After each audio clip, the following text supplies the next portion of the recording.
Yamoussoukro a été inauguré le 5 novembre 2002. Il a commencé à fonctionner effectivement le 2 janvier 2003. Sous la demande du district autonome de Yamoussoukro, qui a demandé que les frères de la charité s'occupent des malades mentaux qui erraient dans la rue, et soutenu par la direction régionale de la santé de la lutte contre le sida et le diocèse de Yamoussoukro.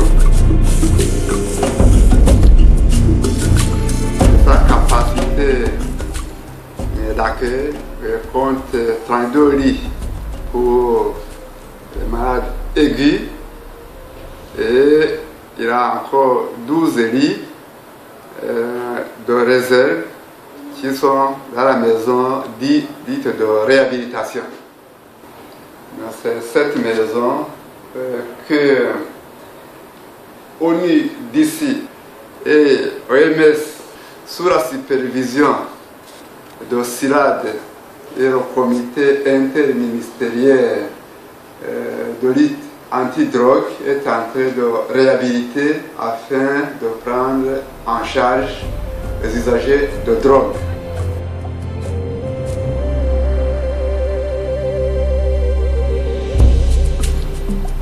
Nous avons comme mission de nous occuper des malades mentaux qui sont dans les rues. Nous recevons les malades sans condition. Mais nous donnons la priorité surtout de ces malades qui n'ont pas de soutien, qui n'ont pas de parents, qui sont abandonnés.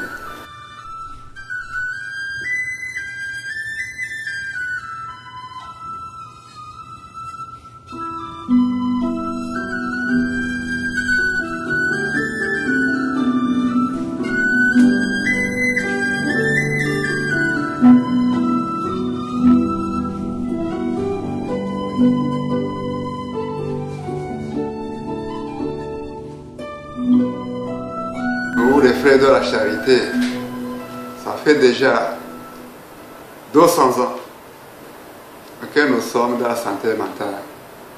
Et la spiritualité, c'est Saint Vincent de Paul, qui est le patron de la congrégation et de l'hôpital. Sa philosophie, les pauvres sont nommés, il faut les servir avec amour. Et on ne peut pas servir celui qu'on n'aime pas. Donc, les malades qui sont à l'hôpital psychiatrique Saint-Vincent de Paul de Yamoussoukro, ce sont nos maîtres. Nous devons les servir avec amour. J'attends souvent qu'il y a des hôpitaux où les malades sont chicotés, sont frappés. Et à l'hôpital, chez les frères de la charité, cet esprit n'est pas là.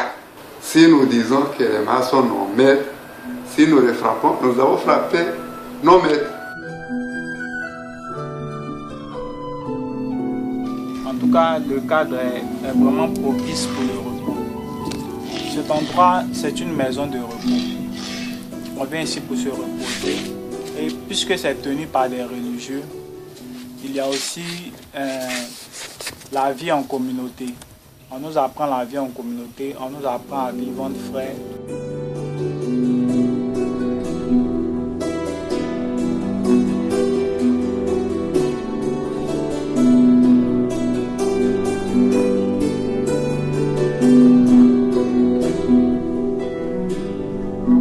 Fonctionnement, nous avons à l'administration, directeur général et administratif, il y a un secrétaire comptable.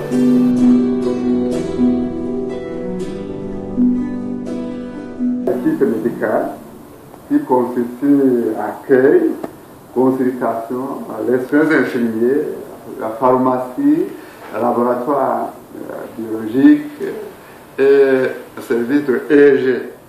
Il y a l'équipe sociale, constituée par le service social, l'ergothérapie et réhabilitation et pastorale.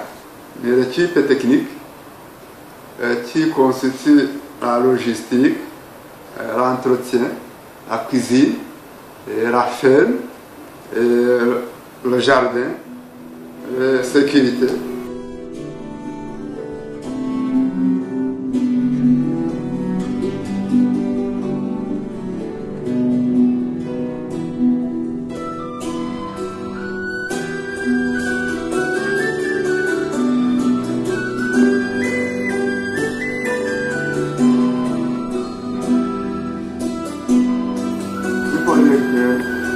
Quand même, en 12 ans, nous avons eu des réussites. Quand vous voyez les malades que nous recevons, et à la sortie, nous avons de très bons résultats. Avant de venir ici, j'avais consommé la drogue, j'avais consommé le cannabis. Mais aujourd'hui, j'ai compris que c'était quelque chose de... Je pense qu'en tout cas, c'est grâce à eux que moi, présentement, comme je suis les traitements, mais je pense que c'est grâce à eux que je suis dans le monde. Parce que leurs médicaments, en tout cas, ils entretiennent très bien les malades. Et puis vraiment, on les soigne très bien. Leur nom même pas. Quand on me voit au dehors là-bas, là, avec ce que ça a commencé avec ma maladie là. En tout cas, ils ont un bon nom. Et je voulais vous remercier pour l'approche des malades. Je lui ai dit que nous ne sommes pas des malades. Nous sommes des malades comme tous les malades, comme les autres malades là. Donc de se comporter, ne pas avoir peur, de prendre courage, qu'on peut guérir, on peut sortir de là. Au niveau de la collaboration avec le gouvernement ivoirien, nous avons réussi quand même à faire connaître notre hôpital, et qui est acceptable au niveau du gouvernement. D'où la collaboration franche avec le ministère de la Santé, avec le ministère des Affaires étrangères, avec le ministère des Affaires sociales, si je résume ainsi. Et maintenant, une bonne collaboration, une porte qui est ouverte avec ONU d'ici, OMS et CIRAD. Nous avons quand même des difficultés. C'est surtout d'ordre financier. Ce n'est pas facile. Donc, faire nourrir tous ces malades, les médicaments et les entretiens. On doit renouveler régulièrement les draps et les lits. Elles sont cassées. Nous faisons tout pour résoudre au fur et à mesure et les temps nouvelles à résoudre certaines difficultés.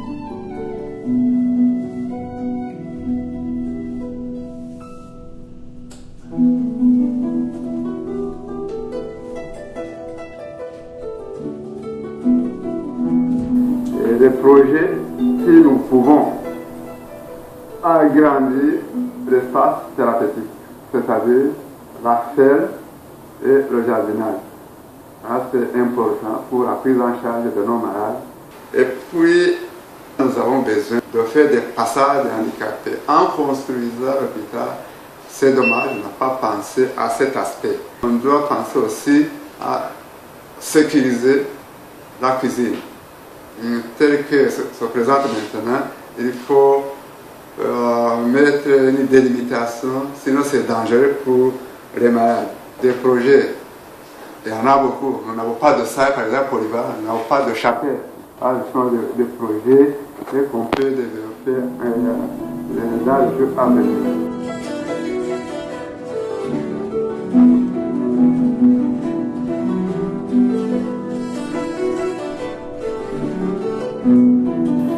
Je remercie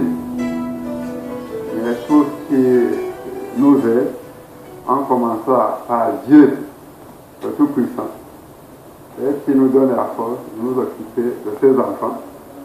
Et la congrégation des frères de la charité, avec à sa tête le frère René Stockman, qui est en même temps le président de la Carité internationale, sur le gouvernement, le ministère de la Santé, le district autonome de Yamoussoukro, ainsi que les autres ministères qui interviennent, comme le ministère des Affaires étrangères. Et je remercie aussi mes collaborateurs, le personnel qui travaillent jour et nuit et sans exiger quoi que ce soit.